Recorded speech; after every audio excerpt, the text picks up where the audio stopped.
ചില വിവാഹങ്ങൾ രണ്ട് ഹൃദയങ്ങളെ ഒന്നിപ്പിക്കാൻ നടക്കുന്നതല്ല, വിധിയുടെ ക്രൂരമായ കളിയിൽ രണ്ട് ജീവിതങ്ങളെ ബന്ധിപ്പിക്കാനാണ് സംഭവിക്കുന്നത്.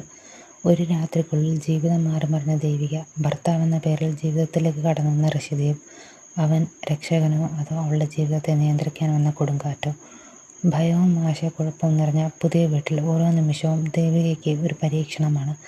എന്നാൽ അവൾ അറിയുന്നില്ല, അവളുടെ ജീവിതത്തെ തകർക്കാൻ കാത്തിരിക്കുന്ന ശത്രുക്കളെക്കാളും അപകടകാരിയായ ചില രഹസ്യങ്ങൾ ഋഷിദേവിൻ്റെ ഹൃദയത്തിൽ ഒളിഞ്ഞു കിടക്കുകയാണെന്ന്.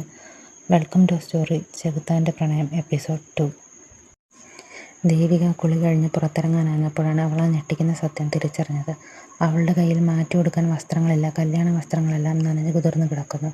വേറെ വഴിയില്ലാതെ അവൾ ബാത്റൂമിൻ്റെ വാതിൽ ചെറുതായി തുറന്ന് പുറത്തേക്ക് നോക്കി. ഋഷി പുറംതിരിഞ്ഞിരിക്കുകയായിരുന്നു. അവൻ എങ്ങനെ വിളിക്കണമെന്നറിയാതെ അവൾ നിന്നു. സത്യത്തിൽ അവൻ അവളുടെ അനിയത്തിയുടെ ഭർത്താവാകേണ്ടവനായിരുന്നു എന്ന ചിന്തയിൽ ഹൃദയമിടിപ്പോടെ അവൾ പെട്ടെന്ന് വിളിച്ചു, "സാർ." ആ വിളി കേട്ടതും ഋഷി ഞെട്ടിത്തെറിച്ച് തൻ്റെ ബ്ലൂടൂത്ത് ഇയർബഡ്സ് ഊരിമാറ്റി.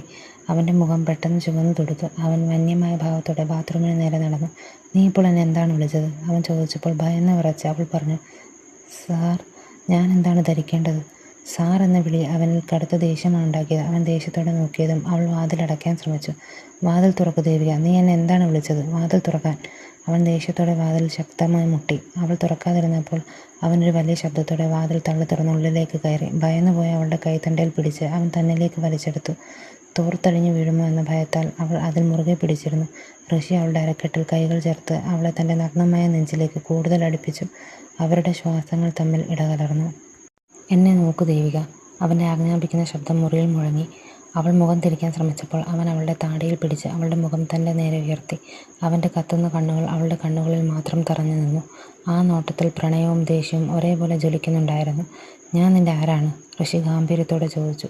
ഭയത്താൽ വിറച്ചുകൊണ്ട് അവൻ്റെ ദൃഢമായ പിടിയിൽ അമർന്നു നിന്ന് അവൻ്റെ ഹൃദയമിടിപ്പ് പറഞ്ഞുകൊണ്ട് ദേവിക പതുക്കെ പറഞ്ഞു, "ഭർത്താവ്." അവളുടെ ആ വാക്കുകൾ കേട്ടതും ഋഷിയുടെ മുഖത്ത് ദേഷ്യം പതുക്കെ അലിഞ്ഞുപോയി. പകരം അവിടെ ഒരു പുതിയ ഉടമസ്ഥാവകാശത്തിൻ്റെ തിളക്കം മിന്നിമറഞ്ഞു. ഋഷിയുടെ തിളങ്ങുന്ന കറുത്ത തീക്ഷ്ണമായ കണ്ണുകൾ ദേവികയുടെ മുഖത്തേക്ക് തുളച്ചു കയറിക്കൊണ്ടിരുന്നു. ഇമ വെട്ടാൻ പോലും വിസമ്മതിക്കുന്ന ആ നോട്ടത്തിന് മുന്നിൽ അവൾക്ക് ശ്വാസം മുട്ടുന്നത് പോലെ തോന്നി. "പിന്നെ എന്തിനാണ് നീ എന്നെ അങ്ങനെ വിളിച്ചത്?" അവൻ ഗൗരവത്തോടെ ചോദിച്ചു. വാക്കുകൾക്കായി പതറിക്കൊണ്ട് അവൾ മന്ത്രിച്ചു, എനിക്ക് നിങ്ങളെങ്ങനെ വിളിക്കണമെന്നറിയില്ലായിരുന്നു. ഇതിനു മുൻപ് നിങ്ങൾ എൻ്റെ അനിയത്തിയുടെ ഭർത്താവാകേണ്ടതായിരുന്നു." അവൾക്ക് നേരിടേണ്ടി വന്ന അപ്രതീക്ഷിത വിവാഹത്തിൻ്റെ ആഘാതം അവളുടെ വാക്കുകളിൽ ഉണ്ടായിരുന്നു. "അതുകൊണ്ട് നീ എന്നെ അങ്ങനെ വിളിച്ചോ?" അവൻ വീണ്ടും ചോദിച്ചപ്പോൾ അവൾ പതുക്കെ തലയാട്ടി. ഋഷിയുടെ നോട്ടം അവളുടെ വിറയ്ക്കുന്ന ചുണ്ടുകളിലേക്ക് താണു. ഒരു ചെറിയ പുച്ഛച്ചിരിയോടെ അവൻ തൻ്റെ തള്ളവിരലിൽ അവളുടെ ചുണ്ടുകളിൽ പതുക്കെ തലോടിയപ്പോൾ ഭയം കൊണ്ട് അവൾ പെട്ടെന്ന് കണ്ണുകളടച്ച് പിന്നോട്ട് നീങ്ങി. "ദേവിക." അവൻ അവളുടെ കവിളിൽ പതുക്കെ തൊട്ടുകൊണ്ട് മന്ത്രിച്ചു, "നീ എപ്പോഴും എനിക്കുള്ളവളാകാൻ വിധിക്കപ്പെട്ടവളായിരുന്നു. ഞാനൊന്നും നിർബന്ധിച്ച് ചെയ്തതല്ല. നമ്മളെ ഈ അവസ്ഥയിലെത്തിച്ചത് ഈ നാശം പിടിച്ച സാഹചര്യമാണ്." അവൾ കണ്ണുകൾ തുറന്നപ്പോൾ അവളുടെ മുഖത്ത് ആശയക്കുഴപ്പവും അവിശ്വാസവും നിറഞ്ഞു നിന്നിരുന്നു. അവൻ എന്താണ് ഉദ്ദേശിച്ചതെന്ന് അവൾക്ക് മനസ്സിലായില്ല. അവരുടെ മുഖത്തേക്ക് നോക്കി അവൻ കർശനമായി തന്നെ പറഞ്ഞു, "നിനക്കിഷ്ടമുള്ളതെന്തും എന്നെ വിളിച്ചോ, പക്ഷേ ആ വാക്ക് ഇനി ഒരിക്കലും എന്നെ വിളിക്കരുത്." അതിനുശേഷം അവളുടെ നെറ്റിയിൽ മൃദുവായി ചുംബിച്ചുകൊണ്ട് അവൻ അവളെ വിട്ടുമാറി. അവൻ്റെ പെട്ടെന്നുള്ള ഈ മാറ്റത്തിലും പ്രവൃത്തികളിലും ആകെ ഞെട്ടി അവൾ അനങ്ങാതെ നിന്നു. ഋഷി സോഫയുടെ അടുത്തേക്ക് നടന്ന് ഒരു ബാഗ് എടുത്ത് അവളുടെ നേർക്ക് നീട്ടി. "ഇതെടുത്തോ, ഇപ്പോൾ തന്നെ വസ്ത്രം മാറ്." അവൻ ആജ്ഞാപിച്ചു. ദേഷ്യവും തളർച്ചയും കൊണ്ട് ചുവന്ന കണ്ണുകളോടെ അവൾ ആ ബാഗ് പിടിച്ചു വാങ്ങി ബാത്റൂമിലേക്ക് നടന്നു. മിനിറ്റുകൾ കടന്നുപോയി. നല്ല വെളുത്ത ഫോർമൽ ഷർട്ടും കറുത്ത പാൻസും ധരിച്ച് ഋഷി ഡ്രസ്സിംഗ് ടേബിളിന് മുന്നിൽ നിന്ന് ശാന്തമായി തൻ്റെ വാച്ചിടുകയാണ്. ഒപ്പം പതുക്കെ ഒരു ഈണം മൂളുകയും ചെയ്യുകയായിരുന്നു. പെട്ടെന്ന് പുറകിൽ വാതിൽ തുറക്കുന്ന ശബ്ദം കേട്ട് അവൻ തിരിഞ്ഞു.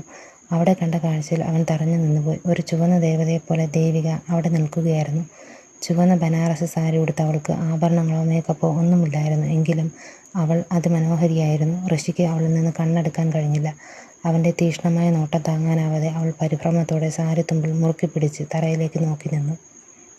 ഒരു മയക്കത്തിലെന്ന പോലെ അവൻ പതുക്കെ അവളുടെ അടുത്തേക്ക് നടന്നു. അവളുടെ കൈത്തണ്ടയിൽ പതുക്കെ പിടിച്ച് ഡ്രസ്സിംഗ് ടേബിളിന് മുന്നിലേക്ക് കൂട്ടിക്കൊണ്ടുപോയി ഇരുത്തി. "ഈ ചുവപ്പ് നിറത്തിൽ നിന്നെ കാണാൻ ഒത്തിരി ഭംഗിയുണ്ട്."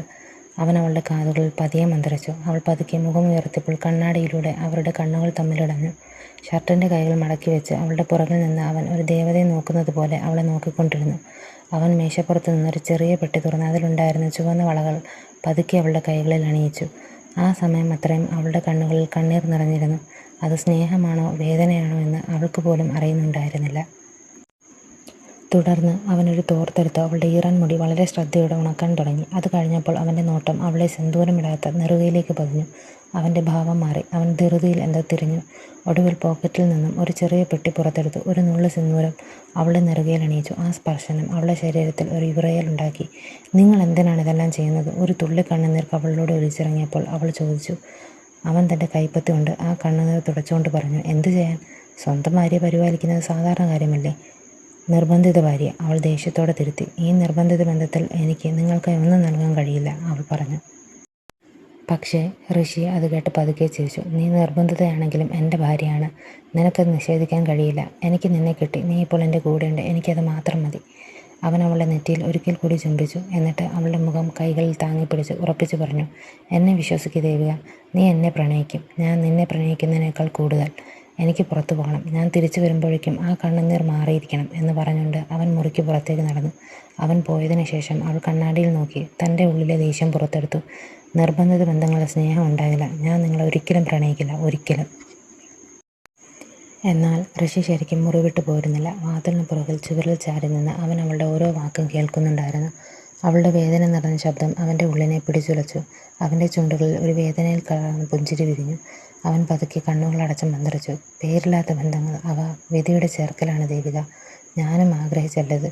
പക്ഷേ എൻ്റെ ഈ ക്രൂരമായ ഹൃദയം എവിടെയാണ് കേൾക്കുന്നത്?" അതിനുശേഷം അവൻ അവിടെ നിന്നും നടന്നുപോയി.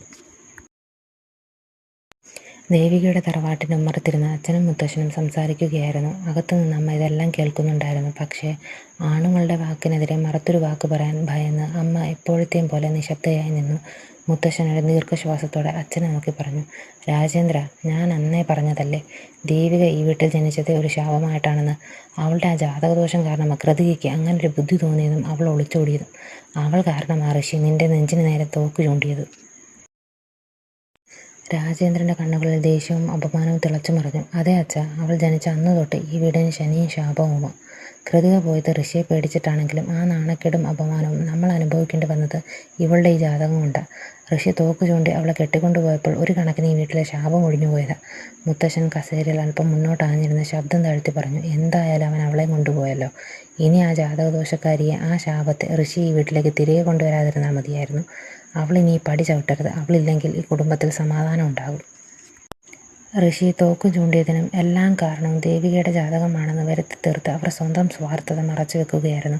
തങ്ങളുടെ ചോരയിൽ പിറന്ന മകളെ ഒരു ശാപമായി മുദ്രകുത്തി അവളിനി ഒരിക്കലും ഈ വീട്ടിലേക്ക് തിരിച്ചു വരാതിരിക്കട്ടെ എന്ന് പ്രാർത്ഥിക്കുന്ന ആ അച്ഛൻ്റെ മുത്തശ്ശൻ്റെ മുന്നിൽ ആ തറവാടിൻ്റെ ഉമ്മറത്ത് വല്ലാത്തൊരു ശൂന്യത പടരുകയായിരുന്നു. കഥ ഇഷ്ടമായെങ്കിൽ ചാനൽ സബ്സ്ക്രൈബ് ചെയ്യൂ, ബെല്ലൈക്കൺ അമർത്ത്. പുതിയ എപ്പിസോഡുകൾ വന്നാൽ ഉടൻ അറിയാം. നിങ്ങളുടെ അഭിപ്രായങ്ങൾ കമൻറ്റിലൂടെ അറിയിക്കാനും മറക്കല്ലേ.